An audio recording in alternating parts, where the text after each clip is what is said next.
नमस्कार मैत्रिणींनो, सिंपल मेजवानी मराठीमध्ये आज आपण सकाळच्या घाईमध्ये टिफिनसाठी अगदी झटपट होणारी, चवीलासुद्धा खूपच मस्त चटकदार आणि नुसतं वासानेच खावीशी वाटेल अशी चमचमीत दुधी भोपळ्याची भाजी करणार आहोत.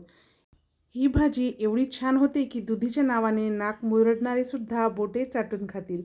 चला तर मग रेसिपीला सुरुवात करूया. तर बघा, आता 3 व्यक्तीसाठी आपण ही भाजी करत आहोत. त्यासाठी इथे 400 ग्रॅम भोपळा घेतलेला आहे. दुधी भोपळ्याचं देठ आणि समोरचा भाग कापून टाकायचा. दुधी भोपळा मी स्वच्छ धुवून घेतला आहे. आता या भोपळ्याची अशा पद्धतीने सालं काढून टाकायची. तर बघा, पूर्ण भोपळ्याची साल इथे मी काढलेली आहे.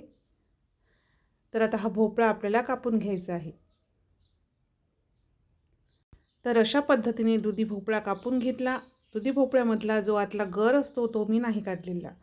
आता याच्यासाठी आपल्याला एक वाटण करायचं आहे. त्यासाठी या खलबत्त्यामध्ये 10 ते 12 लसूण पाकळ्या, अर्धा इंच आल्याचे काप, त्यानंतर एक छोटा चमचा जिरे घालायचं आहे आणि थोडीशी कोथिंबीर आणि याचं छान असं वाटण तयार करायचं. हे वाटण तुम्ही मिक्सरला सुद्धा करू शकता. तर बघा, आले, लसूण, जिरे, कोथिंबीरचं अशा पद्धतीचं वाटण इथे करून घेतलेलं आहे.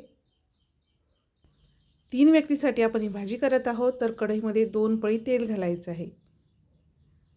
तेल छान कडकडीत गरम करून घ्यायचं. नंतर त्यामध्ये अर्धा चमचा मोहरी.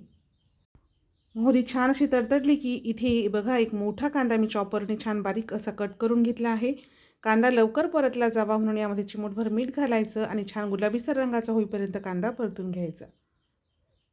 तर बघा, आता कांदा छान गुलाबीसर रंगाचा झालेला आहे. तर आता आपण यामध्ये तयार केलेलं जे आले, लसूण, जिरेचं वाटण आहे ते टाकायचं. आले, लसूण, जिरेचं वाटण टाकल्यानंतर आता याचा कच्चेपणा दूर होईपर्यंत हे सगळं परतून घ्यायचं. तर बघा, आपलं जे कांदा, आले, लसूण जे आहे ते मस्त असं परतून झालेलं आहे, तुम्ही इथे बघू शकता. तर आता यामध्ये छोट्या चमच्याने अर्धा ते पाऊण चमचा हळद घालायची आहे आणि 1 चमचा लाल तिखट. लाल तिखट तुम्ही तुमच्या आवडीनुसार कमी जास्त करू शकता. हे घरगुती लाल तिखट यामध्ये मी घातलेलं आहे. हळद, लाल तिखट घातलं की नुसतं मिक्स करून घ्यायचं आणि एका टोमॅटोची पेस्ट यामध्ये टाकायची आहे. एक मोठ्या आकाराचा टोमॅटो याची मी पेस्ट करून घेतली.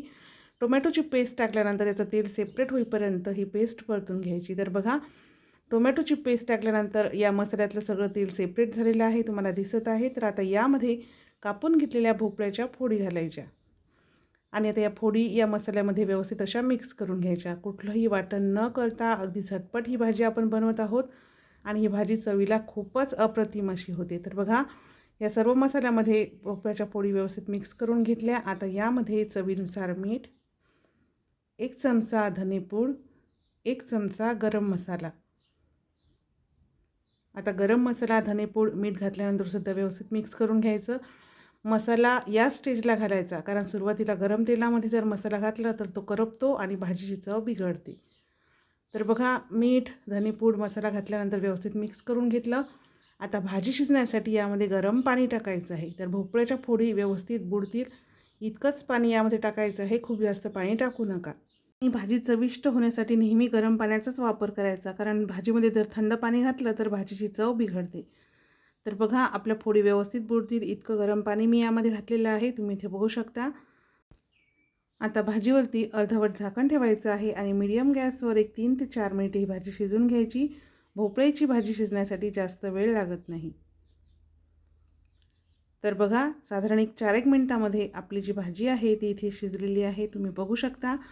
भाजी किती मस्त अशी झाली आहे. व्यवस्थित असा रस्सासुद्धा भाजीमध्ये आहे आणि तुम्ही इथे बघू शकता भाजीचा रंगसुद्धा किती छान आला आहे आणि मस्त असा घमघमाट या भाजीचा इथे येत आहे. बघा, भोपळा जो आहे तो सुद्धा व्यवस्थित असा शिजलेला आहे. तर आता गॅस बंद करायचा आणि शेवटी यामध्ये भाजलेल्या शेंगदाण्याचं 2 चमचे कूट घालायचं आहे. कूट सगळ्यात शेवटी घालायचं, नाही तर यानेसुद्धा भाजीचा रंग पांढरा होतो.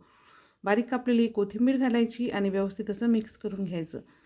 तुम्ही इथे बघू शकता किती मस्त रसरशीत अशी भोपळ्याची भाजी इथे तयार आहे. ही भाजी चवीला एवढी छान लागते ना की दुधीच्या नावाने नाक मुरडणारे सुद्धा बोटे चाटून खातील.